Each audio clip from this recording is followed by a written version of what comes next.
siyasi proseslərin pərdə arxası, cəmiyyəti narahat edən məsələlər, vətəndaş şikayətləri. Bütün bunlar Rövşanə ilə gündəmdə. Salam, xoş gördük Rövşanə Ağasəf qızı Barometr TV-də. Azərbaycan səhiyyəsinə inam varmı və yaxud inam artıq silkələndi mi? Son dövr baş verən olaylar, plastik cərrahlarla bağlı hadisələr əlbəttə ki, hamımızda Azərbaycan səhiyyəsinə istər-istəməz bir şübhə yaratdı. Verilən sertifikatlar, diplomlar və s. Və nə gördük? Həkim həbsə atıldı. Bununla bağlı demək, xatırlayırsınızsa, Sənan Mehdiyev, cərrah Sənan Mehdiyevin həbsə atılması və bununla bağlı bütün kollegalarının hətta ayağa qalxması, niyə həkim həbsə atıldı, nə məsələ oldu, hələ belə deyim, sübut olunmayıb ki, günah Sənan Mehdiyevdədir və s. Yəni, ad çəkməmin səbəbi odur ki, son dövr olaylar və son dövrdə bu adın daha çox hallanması və məşhur həkimlərin o məsələ ətrafında fikirlərinin yürüdülməsi və s. Amma bütün hallarda təbib, Səhiyyə Nazirliyi, icbari sığorta, yəni sanki bir qarışıqlıq, sanki bir xaos və sonda əziyyət çəkən vətəndaş, sonda zərər dəyən vətəndaş. Bəs necə olmalıdır? Azərbaycan səhiyyəsinə niyə bu qədər inam silkələnib? Qonağımız var, düşünürəm ki, qonağımızla bu barədə söhbət eləyəcəyik. Qonağımız sabiq həkimdir, 17 il həkim işləyib, Sərdar Cəlaloğlu. Sərdar müəllim, xoş gəlmişsiniz, xoş gördük, necəsiniz? Sağ olun, təşəkkür ederim. 17 il az deyil mi? Yəni, əslində çox ali bir peşədir. Həkim, yəni həkimlik də hesab eləyirəm və düşünürəm ki, bu peşəni sevən kəs uzun-uzun illər işləyə bilər, amma siz cəmi 17 il işləmişsiniz.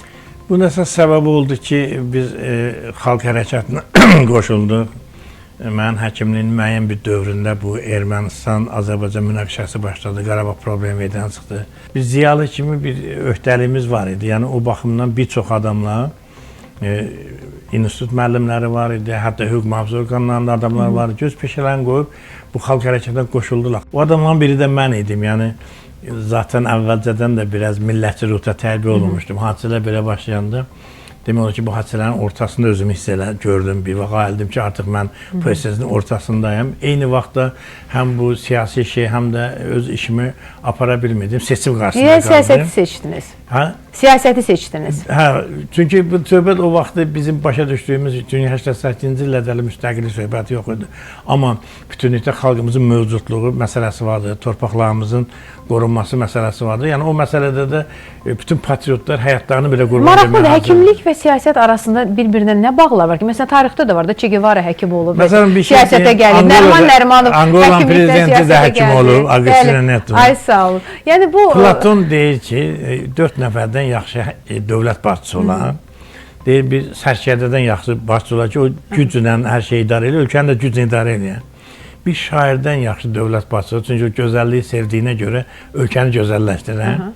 Bir deyir həkimdən yaxşı dövlət başçısı, çünki o xəstəlikləri müalicə eləməyə meyilli olduğuna görə sosial xəstəlikləri də müalicə eləməyə meyilli olacaq. Deməli, bax buradan yaradır. Aynen. Bir də deyir ki, filosofdan yaxşı dövlət başçısı, çünki ağılla dövləti idarə edir. Nəticə nə deyir? Deyir elə yaxşı olar ki, ya filosoflar hakim olsun, ya da hakimlər filosofların köməyinə dövləti idarə edir. Bu baxımdan həkimlik peşəsinin mahiyyəti ilə siyasi mahiyyət çox oxşardır. Hər ikisi xalqın taleyi ilə məşğul olur.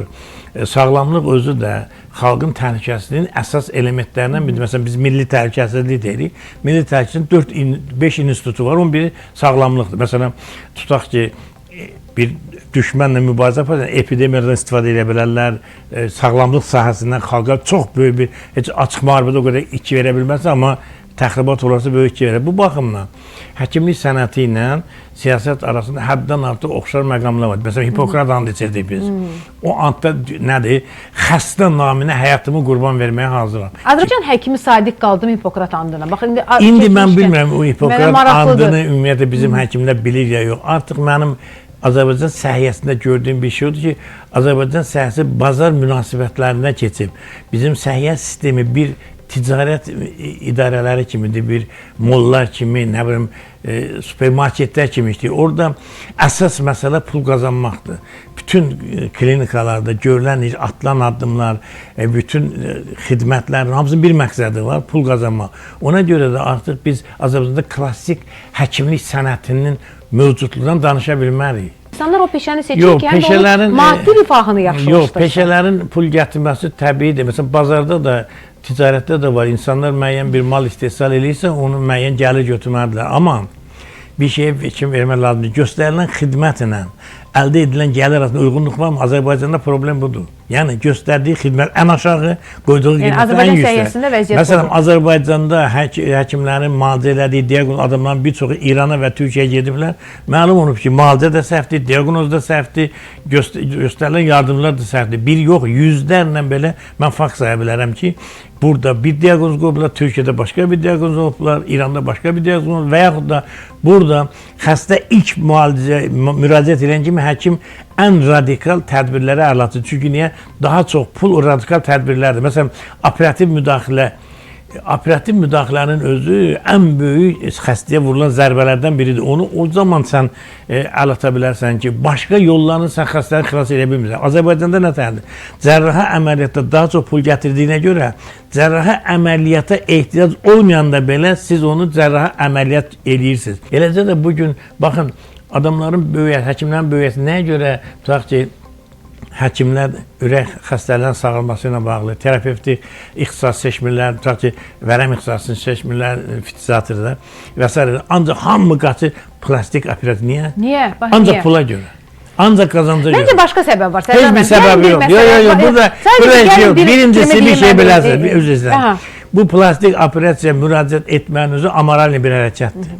Dinimizə görə də... Həkim peşəsi nüfuzdan düşüb. Həkimlik qoyqıra, vətələr və xəstədəndir. Bu qadınlar ki, 50-cə özlərini remonta gedirlər, belə lori edirlər desə, bunun özü dinimizə görə də günahdır. Tibbi nöqteyi nəzərdən də düz deyil. Çünki bugün edilən həmin müdaxilələr sabah o adam yaşlaşandan sonra onun orqanizmində çox ciddi problemlər yaradacaq. Baxacaqsınız, görəcəksiniz. Vaxtilə Michael Jackson ağzını burnunu düzəltməyir, sonra çürüdü, töküldü də bilirsiniz. Eləcə də bu silikonlar zadlar müəyyən yaşlaşandan sonra çox böyük problemlər yaradır. Hələ biz bugün bilmirik ki, bugünkü xəstələrə göstərilən yardımların uzaq nəticələri nədir? Ümumiyyətlə, təbabətdə hər hansı bir dərman 10 illik ən azı təcrübədən keçən sonra tətbiq olunur. Bugün dünyada belə bir təcrübə, 6 ay belə təcrübədən keçməyən dərmanlardan istifadədən sonra 3 ildən sonra məlum olur ki, bu dərman özü çox ağır bir nəticələrə gəlib çıxan dərmandır. Eləcə də hərbi bu cərrahi müdaxilələrin özü. Hələ heç kəs deyə bilməz ki, bu silikonla bağlı ki, aparılan əməliyyatlar var. 5 ildən, 10 ildən sonra... Bu bazardır, bundan razıyam. Zaten bazardır, bazara bu silikon, belə deyim də, əməlli başlı daxil olur və bunu da pul qazanır. Bu heç. Həkimin bu qədər nüfuzdan salınması, Sərdar müəllim, çox nüfuzdan deyil. Xüsusən bu son vaxtda plastik cərrahiyyə məsələsindən sonra nüfuzdan ola bilər. Amma bu o demək deyil ki, bizim yaxşı həkimlərimiz yoxdur. Yox, əgər bir bazardırsa, o da nüfuzdan söhbət edir. O da ancaq puldan söhbət edir. Çünki münasibətləri yaradan puldur. Siz, nüfuz hardadır? Necə dolansın? Əgər həkim bu başqa məsələ. Bunun dolanışığı ancaq xəstədəndirsə. Bu gəlir bu səhiyyə təşkilinə. Məsələn, Azərbaycanda nəyə görə dövlət müəssisələrində həkimlərin əmək haqqları belə aşağıdır. Halbuki Amerikada prezidentdən sonra ikinci ən yüksək əmək haqqını alan universitet professorlardır, bir də həkimlərdir. Həkimlik sənətlə meyl edən adamların böyük əksəriyyəti mənəvi cəhətdə həkimliyə layiq adamlar deyirlər. Baxın, Hipokratın həkim haqqında bir şeyi var, həkim necə olmalıdır? Deyir ki, qartal kimi iri baxışlı, nə bilim, qız kimi düz qamətli, nə bilim, şir kimi inamlı yerişi, elə təsəvvür edin ki, o obrazda Azərbaycanda 3-4 dənə həkimçi tapa bilərsiniz ki, o cürə, yəni özünün vicdanlı getmir. Bu adamın tipi, həkim tipi olmalıdır. Düşüncəsi, bu adam özünü xəstəyə qurban verməyə hazır olan bir adam olmalı. Nə ki, xəstənin var yoxu. Xəstəni öldürür, hələ meydin də vermir, deyə pulumu ver. Halbuki həkim əksinə xəstənin... Bizdə həkimləri müdafiə edən bir qurum da yoxdur. Biz bir xahiş edən bir fikrimi deyə, yəni bax, mənim üçün çox maraqlıdır. Siz həkimsiniz, illərlə də işləmişsiniz filan. Gəlin belə deyək də, həkim anladıq, məsuliyyətsizliyi ilə bağlı bu cinayətdir. Məsuliyyətsizlik oldu və yaxud bu cinayət törətdi və s. Bir də var ki, zaten elə bir xəstələr var ki, onlar elə ölümə artıq məhkumdular.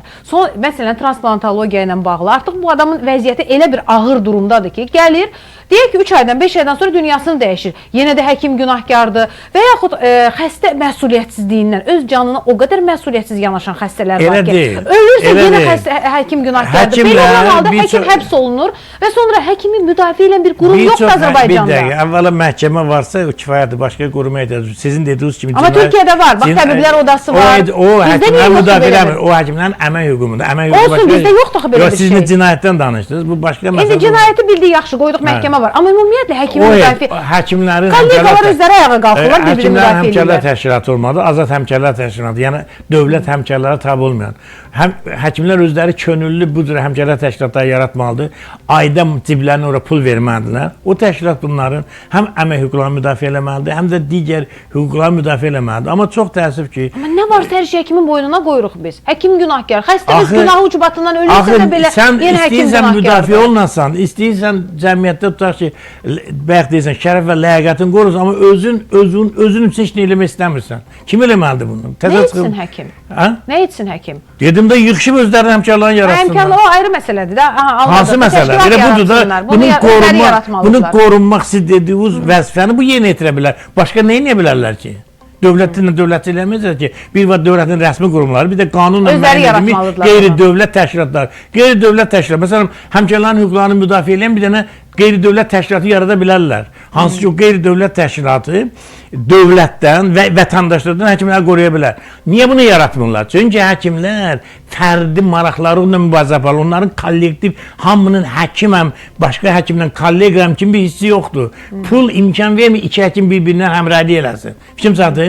Hə, o kasıb həkimlər var, imkansız həkimlər. Onlar çox çalışarlar ki, həmkarlar tapsınlar. Amma o kimlər ki, o siz deyirsiniz, plastik operasiya məşğul. O əksinə böyük qalalardır ki, başqa həkimlərlə özünün arasında səbdərdir ki, heç kəs bilməsin, mən burada nə işlərlə məşğul. Belə həkimlərin siz dediyiniz kimi bir araya gəlib nəsə təşkilat yaratması və ya da öz hüquqların müdafiəsinə bağlı addım atması mümkün deyil. Bu nə göstərir? Əgər bu gün çox gedildi həkimin üzərinə. Bu qədər olar mı həkimlərimiz? Hər sahədə çatışmazlıqlar var. Mən özüm də həkiməm. Yəni bu qədər üzərinə getmək və həkim olmaq istəməyəcəklər uşaqlar. Həkimin üstünə həddən çox getmək lazım. Dedim sizə.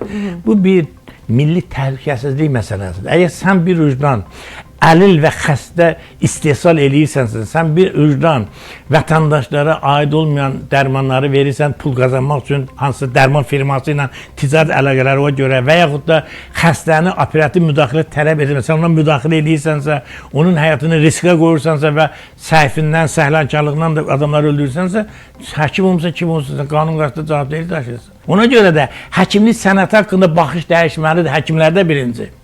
Və biz bilməliyik ki, qarşımıza gələn adam həyatı riskdə, bəli, o elədir ki, ona deyən ki, evi sat, o evini satıb gətirəcək. O sənə inanacaq, məcbur olacaq. Çox da belə deyirlər.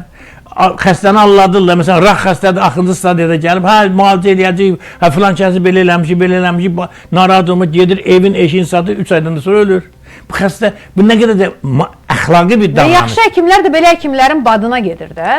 İndi yaxşı həkim də, əgər Azərbaycanda yaxşı həkim varsa, o yaxşı həkim pis həkimlərlə mübarizə aparmalıdır. Pis həkimlərlə mübarizə aparmalıdır. İkili idarəçilik var, Səhiyyə və Səhiyyə Nazirliyi. Nə iş görürlər? Onlar nə iş görür, Sərdar müəllim? İkili idarəçilik, Səhiyyə və Səhiyyə. Həkim həkimlə nə mübarizə aparsın, necə eləsin? İkili idarəçilikdir. Əvvəla Azərbaycanda bir konstitusiya var. Bu konstitusiyada vətəndaşların sağlamlıq hüququ var. Bu nə deməkdir? Bu deməkdir ki, sağlamlıq məsələsi siyasi məsələdir. Bu sənin, mənim elə-belə peşə məsələmdə, pinəçilik məsələsidir. Konstitusiyada əgər bir müdda varsa, bu müddanın altında bir qanun da olmalıdır. Çünki konstitusiya müddələri həyata keçirmək üçün qanunlar onu geniş şəkildə həyata keçirir. Azərbaycanda sağlamlıq haqqında qanun var. O qanunda səhiyyənin təşkili, tibbi xidmətdə həkim və xəstə öhdəliklər və s. hamısı öz həkim tapır. Əslində baxsan bizim faciəmiz odur ki, bir, qanunlarımız təkmil deyil, xəstə-həkim münasibətlərini tənzimləyə bilmir. İki, qanunlar işləmir. Yəni xəstənin Tutaq ki, xəstəxana qarşısında öhdəlik var. Məsələn, mənə deyirlər ki, səni biz müalicə edirik, sən xəstəxanaya 2000, 3000 pul keçəcəksən. Bu mənim öhdəliyimdir. Mən bu pulu keçdim. Sənin də mənim qarşısında öhdəliyim olmalıdır ki, mənə vəd etdiyin o keyfiyyətli tibbi yardımı göstərəcəksən, yox, göstərmədin. Mənə əlil elədin, məni öldürdün. Söhbət o ağır xəstədən, ölən xəstədən getmir. Sənin əlin ölsə, sən bəli, mənim iddiama tam cavab verən kompensasiya ödəməlisən. Ha, bizə indi deyək, niyə bu həkimi tuturlar, niyə bu həkimdən bu qədər pul... Sən mənim niyə əziz adam öldürmüsən, sən mənim uşağımı niyə öldürmüsən? Sən əgər bu xəstəni ağır bir vəziyyətdə deməlisən ki, bax bunun həyat riski... Amma bu sübut olunmalıdır ki, həkim günahından ölüb, yoxsa... Hə, indi burada mən özüm ekspert işləmişim. Bizim bir vəzifəmiz də həkim səhvlərini, həkim səhvlərini aşkarlamaq. Hə, onda necə olmalıdır? Vətəndaş şikayət eləyəndə dərhal prokuror cinayət işi qaldırmalıdır. Ekspertiza aparılmalıdır və sual qoyulmalıdır. Bu həkimin bu xəstəyə müdaxiləsi tibbi nöqteyindən düzgün olub, vaxtında olub və s. və ya da bunun ölümünün səbəbi bu həkimin səhlənkarlığına əlaqəsi var ya yox. Hə, ondan sonra ixtisaslı bir rəy alınandan sonra necə bir cinayətkarı məhkəmə tibbi ekspertinin rəyi ilə mühakimə edirlər, həkimi tutsa mühakimə var. Yoxsa kiminsə bu həkim bunu, bəli, elə xəstə var, can vermə vəziyyətində gəlir, kim olsa o xəstəni xilas edir. Amma bu zaman sən aldadıb deyirsən ki, mən səni xilas edəcəm, narazıçət pulu ver, yarım saatdan sonra bilsin xəstə öləcək. Xəstə ölürsə, sən cavab deyirsən. Sərdar bəy, bir sual verim, maraqlıdır fikriniz. Baxın, bir həkim həbs olundu və bu həkimin həbsindən sonra bütün həkim kolleqaların, mən izlədim onların çıxışları da, istər-istəməz bir narahatlıq. Siz dediyiniz ölüm ayağında olan xəstələri artıq bəzi həkimlər götürmək istəmirlər. Çünki qorxurlar. Sabah xəstəyə bir şey olanda yenə də həkim günahkardır, həkim həbsə atılacaq. Həkimin ixtiyarı yox, deyək xəstəni götürməsin. Özəl klinikada götürmürəm. Özəl klinikada söhbət gedir. Amma nə fərq var ki, özəl klinikalarda bir bazardadır. O artıq o laf bazarın o aşağısı. Söhbət... Qorxu yaranıb həkimin canında. Nə qorxu yaranıb? Siz elə danışırsınız ki, Amerikada xəstə ölmür, Avropada xəstə ölmür. Niyə görə onlar da bizdəki... Əlac eləyə bilmədilər. Yox, nəyə görə, bir üzrdən, nəyə görə orada bizdəki problemlər yaramır? Əsas məsələ budur. Çünki orada qanun var, tənzimləmə var. Xəstə də bilir ki, hansı halda həkim məsuliyyət daşıya bilər, həkim də bilir ki, o hansı halda məsuliyyət daşıya bilər. Azərbaycanda qanun işləmədiyinə görə, bu münasibətlər tənzimləmədiyinə görə bütün hadisələr cinayət qanunları ilə tənzimlənir. Yoxsa sağlamlıq haqqında qanun var. Burada həkimin öhdəlikləri, vəzifələri var, məsuliyyəti var. Hər ölüm hadisəsində biz nədən həkimləri qınayırıq ki? Baxın, saytlar birinci onu yazır. İcazə verin, sualımı verim. Həkim günahını hələ sübut olunmayıb. Məhkəmə yox, bir şey yox. Həkim səhlənkarlığı, həkim günahı filan. Bayaq dediyiniz məsələ, icazə verin, plastik cərrahiyyəyə gəlirlər ümumi cərrahlar. Niyə? Plastik cərrahiyyədə deyək ki, ölüm halı azdır, pul çoxdur. Amma ümumi cərrahlar, bugün hətta ümumi cərrah olan kəslər, mən tanıyırıq da hamımızda, onların hamısı artıq ixtisas dəyişmə, plastik cərrahiyyə və s. Niyə ümumi cərrah olmaq istəmirlər? Niyə qorxurlar? Niyə çəkinirlər? Çünki bir ölüm hadisəsində, bir deyək ki, xoşa gəlməz bir hadisədə yenə həkim günahkardır. Bütün saytlar yazacaq, xəbər saytda və həkim nüfuzdan düşəcək. Elə şey yoxdur. Baxın, mən özüm yüzlərlə həkim müdaxiləsi ilə bağlı ekspertiza aparmışam.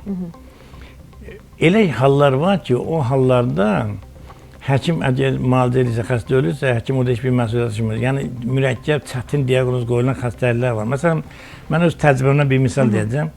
Bir nəfər beyninə deməli tromboz olub, beyninə qan sızıb, həkim buna tromboz diaqnozu qoyub, başlayıb qan laxtalaşdırmanı aradan qaldıran dərmanlar vermək. Aspirin, kardiyo. Bir də tərsinə getdikcə qan atıb, xəstə ölüb. Biz xəstəni yayırmışıq, həkimi də çağırmışam, nevropatoloqu. Bu səhvdir, çünki o vaxtda belə alver yox idi. Həkim də belə deyək, səhlənkarlıq eləmiş, sadəcə diaqnoz səhv qoyur. Orada bir elementar bir məqam var. Xəstə hansı halda huşunu itirib? Yuxuda ya ayıq vaxt.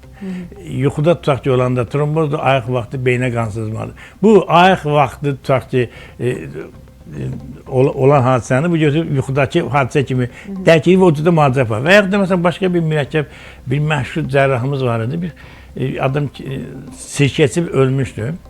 Operasiya eləmişdi, operasiyadan bir gün sonra xəstə yenə ölmüşdü. Məsələn biz onun müayinələrdə məlum oldu ki, bu yaranın birini xəstə olduqca ağır olduğuna görə yaranın birini tapıb, tikib, əlavə o birisi maye axtarmayıb, qarnı təmiz yoxlamayıb ki, başqa bir yara var. Sən demə ikinci bir dənə də yarası olub ki, o yaradan çıxıb. Yəni, bu cürə mürəkkəb xəstənin həyatı riskdə olduğuna görə həkim tələsə bilir. Bunlar et. Biri də var ki, səhlənkarlıq olur. Məsələn, sənə bizdə instruksiya var. həkimlərin hamısının institutu var. Məsələn, indi son vaxtlar Ümumdünya Səhiyyə Təşkilatının protokolları var.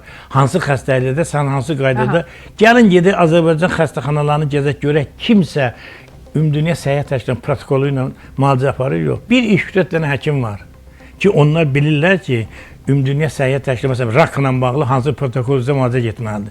Beynə qansızma. Burada individuallıq olmazmı? Hər xəstəyə individual yanaşmaq olmazmı? İndividual yanaşmaq başqa şey deyim.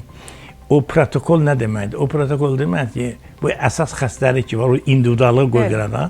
Əsas xəstəlik hamıda eynidir. O əsas xəstəliyinə bağlı müalicə taktikası necə getməlidir? Bu artıq dünyada qəbul edilmiş universal bir müalicə üsuludur. Bunu tətbiq eləməzsə, bəli, xəstənin tutaq ki, əlavə bir xəstəliyi də var. Və ya da xəstənin əlavə bir yaşı fərqlidir. Və ya da xəstənin başqa bir... Burada individual, amma ümumi şəkildə tutaq ki, beynə qansızma var. Qansızma varsa, dünyada hamı qansızmaya eyni üzrə müalicə aparmalıdır. Bunun başqa yolu yoxdur ki. Gedirsiniz həkim Azərbaycan, yoxsa xaricə gedirsiniz? Həkimə gedirsiniz Azərbaycanda. Azərbaycan niyə getmirəm? Gedirsiniz. Xaricə getmirsiniz, məsələn, Türkiyəyə? Getmişəm, xaricə də getmişəm. Burada Gülxanada da müayinə olunmuşam, Amerikada da müayinə olunmuşam. Amerikada bu qədər narazısınız, niyə gedirsiniz? Mən xüsusi olaraq durub burada müalicə üçün Amerikaya getməmişəm. Sadəcə Amerikada müəyyən bir problem çıxıb, o problemlə bağlı vertebroloqa getmişəm. Türkiyədə müəyyən bir problem olanda bir uzun müddətli baş ağrısı var idi. Gülxanada ağrı üzrə ayrıca mütəxəssis var, ağrı üzrə. Bir dənə əlamət üzrə. O vaxt dostlarım məsləhət gördü ki, Gülxanada bir müayinə olur. Mən getdim, çox yüksək səviyyədə orada müayinə. Yəni, beləmci şeylər olur. Yoxsa elə belə... Bəs burada bizdə? Bizdə mənim özümün çox yaxın tanıdığım, bir yerdə oxuduğum, savadına da, dünya görüşünə də, elminə də bələd olan həkim dostlarım var. Mən onlara həyatımı belə göz yumulu etibar edirəm. Yeni həkimlərə minayım, məsələn, uzmanlar, deyək də, yeni həkimlərdir. Valla bu yeni yarı həkim, türkçə, yarı azəricə danışır. Bu reklam eləyənlərə də qulaq asıram, bu yeni həkimlərin davranışı. Onlarda həkimlikdən daha çox o podiuma çıxan modelliyələr olur. Onların mən psixologiyasını görürəm.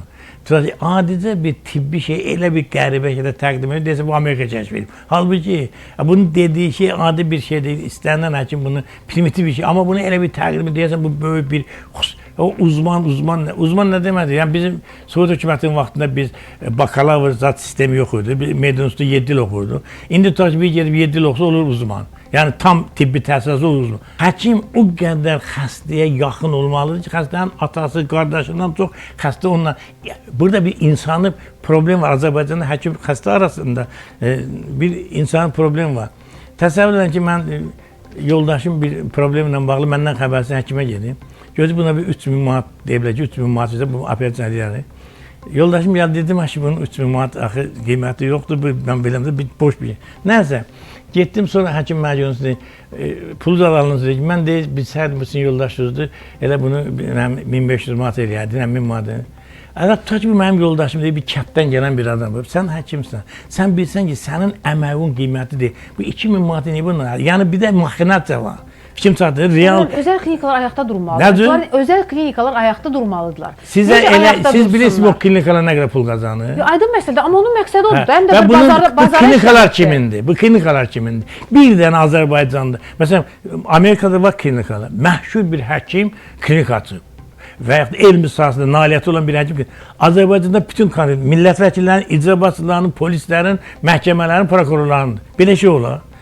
Bu adamın tibdən, onu ancaq bir şey maraqlandır. Oradan-buradan korrupsiyanı əldə etdiyi pulu qoysun oraya, texnologiya, bina düzəlsin, 3-4 dənə də həkimlə dansın ki, gəlin buraya xəstələri başlayaq soymağa. O nə deməli şeydir?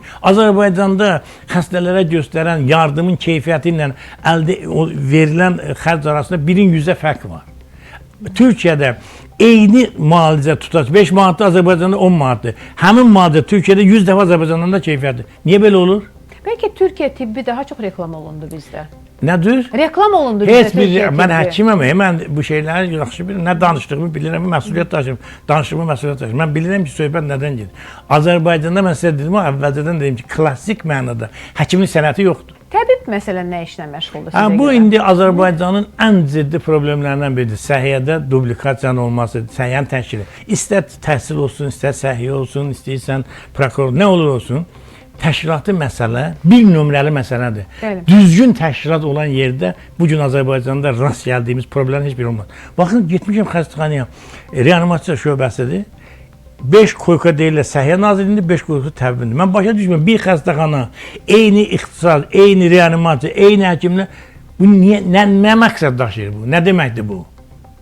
Və yaxud da məsələmi deyir, həkimin birini təbib təyin edir, həkimin birini Səhiyyə Nazirliyi. Bir müəssisəyə təbib nəzarət edir, bu dünyada analog olmayan bir məsələdir. Özdə mənfi mənada analog olmayan. Çünki səhiyyə kimi bütün bir məsələni bu cürə dublikat idarə etməyə, bugün səhiyyədə meydana gələn problemlərin də səbəblərin biri bundan bağlıdır. İkili idarəçilik. İkili idarəçilik, kadrların seçilməsi, təyin edilməsi, xəstəxanaların təmin edilməsi, təchiz edilməsi, o deyək ki, təbibin üstündə, bu deyək ki, Səhiyyə Nazirliyi. Sizə elə gəlmir ki, Səhiyyə Nazirliyi və təbib arasında sanki, mənim fikriniz maraqlıdır, o yerdə ki, dublikat var, orada təkcə ondan yox, həm də pula görə rəqabət var, pul qazanmağa görə rəqabət var. Biri var həkimi Səhiyyə Nazirliyi təyin edir, bir təbib təyin edir. Biri var o xəstəxanada gələn pul həbbə gedir, bir də gedir təbibə gedir, Səhiyyə Nazirliyi. Əlbəttə rəqabət var. Pul olan yerdə hər cürə pulun gətirib bütün çirkinliklər durmalıdır. Sərdar müəllim, bu plastik cərrahların çoxunun sertifikatı ləğv olundu, bilirsiniz də, yəni siyahı da çıxdı filan. Amma həmin plastik cərrahlar yenə də əməliyyat eləyirlər. Məsələn, Facebook səhifəsində görürük, Instagramda və sözləri də bu olur ki, hələ rəsmi şəkildə bu...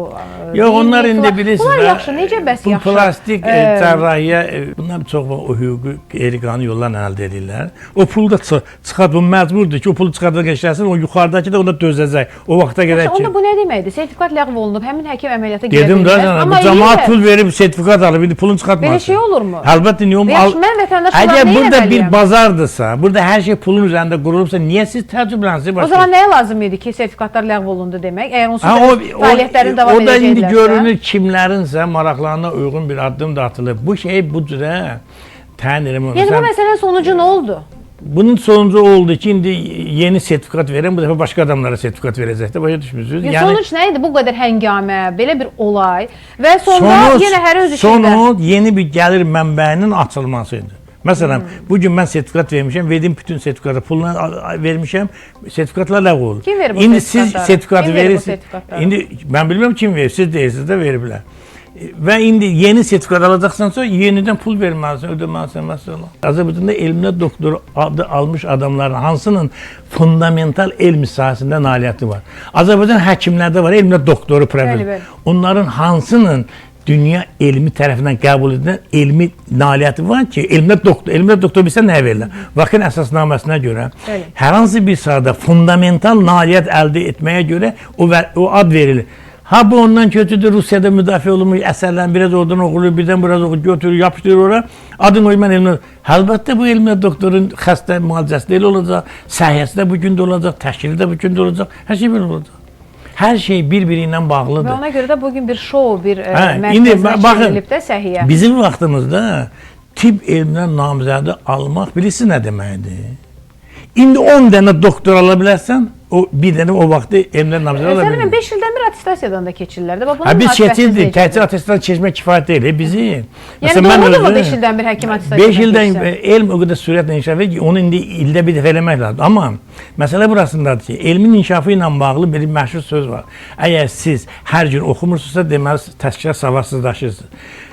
Elm inkişaf edir. Bugün sənin keçdiyində sabah üçün gülməli bir şeydir. Ona görə də elmi nailiyyətləri öyrətmək üçün həkimləri təkmilləşdirməyə göndərirdi Sovet hökumətinin vaxtında. Mən özüm 2-3 dəfə Moskvada, Kiyevdə, Leninqradda təkmilləşdirmədə olmuşam. Kriminalistika sahəsində, məhkəmə histologiya sahəsində, nə sahəsində çoxlu əlavə ixtisaslar almışam, həm də elmimizin son nailiyyətlərinin mənim. İndi cərrahiyyədə gündə 100 dənə elmi nailiyyət çıxır, terapiya çıxır.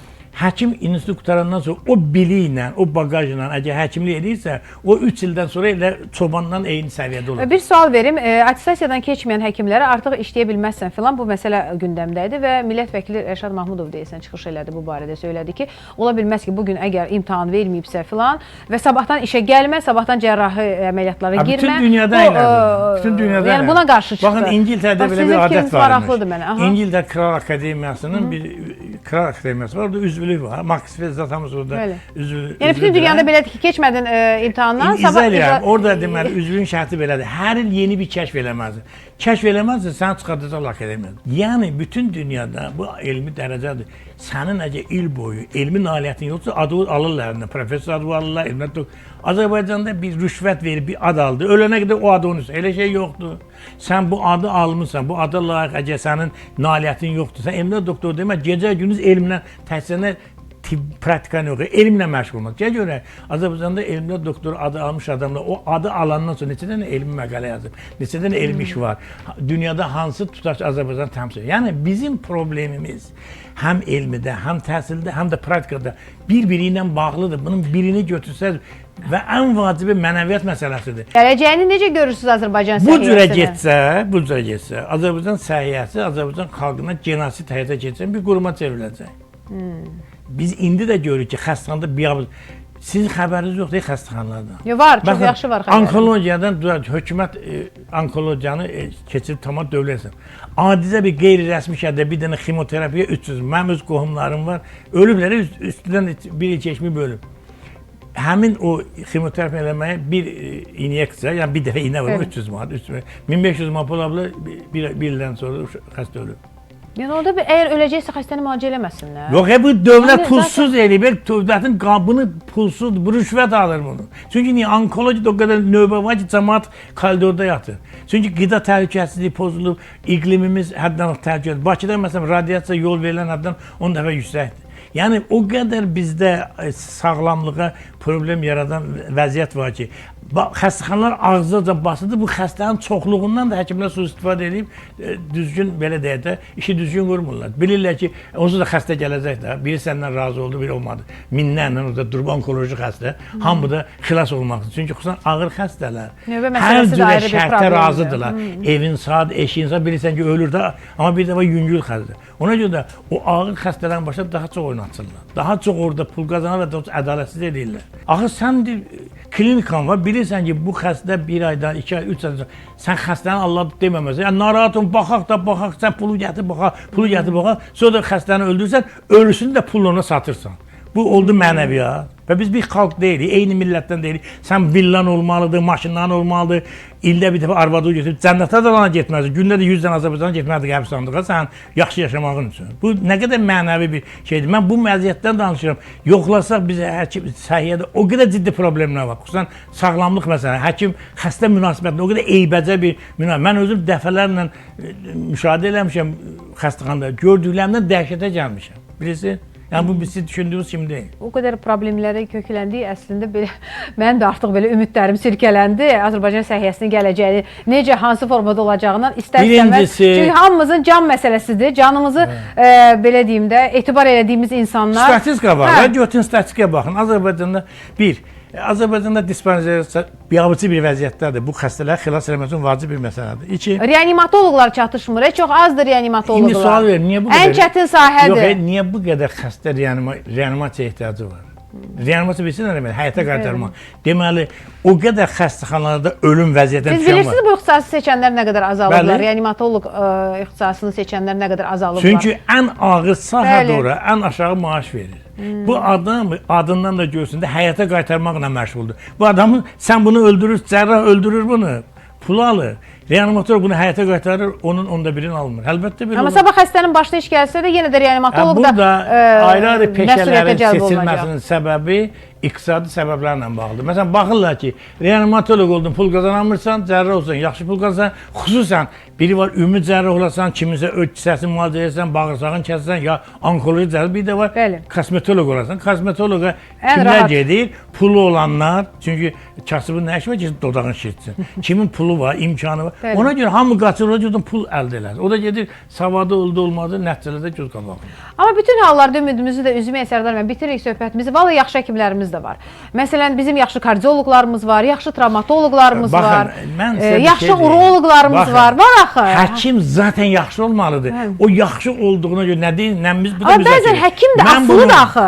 Özəl klinikanın sahibindən asılıdır. Plan verməlidir. Biz problemin mənfi tərəfini deməliyik ki, vəziyyət düzəlir. Yoxsa yaxşılar əlbəttə var.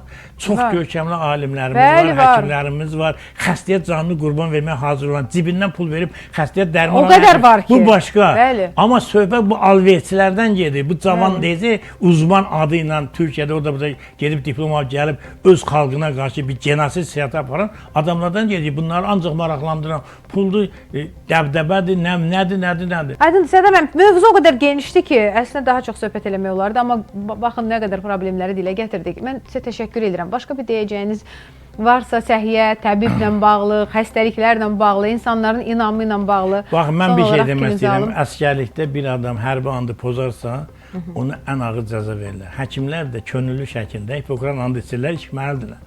Bu andı pozan adam da həm Allah qarşısında, həm cəmiyyət qarşısında, həm də öz vicdan qarşısında cavab verməlidir. Bəli, amma həkim də Allah deyil. Bəzən gəlir xəstə ölə də bilər, xəstə Xəstənin ölümünə görə icazə şikəst də qala bilər. Yəni bu ola bilər də. Bax, xəstənin ölümünə görə heç bir həkimi qınamırlar. Həkimi qınırlar ki, sən Allahdan dedin bu ölməyəcək, məndən pul aldın, xəstə bir gündən sonra öldü. Söhbət bundan gedir. Mənim ailəmdə də xəstə olubdu.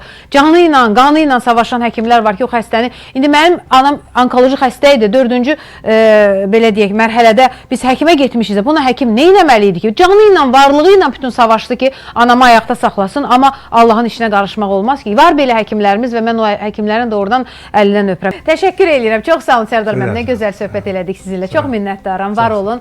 Belə əziz tamaşaçılar, səhiyyəmizdən danışdıq, tibbimizdən danışdıq. Ümidlərimizi üzməyək. Mən şəxsən üzmürəm, çünki şəxsən tanıdığım çox gözəl həkimlər var, dostlarım var arasında.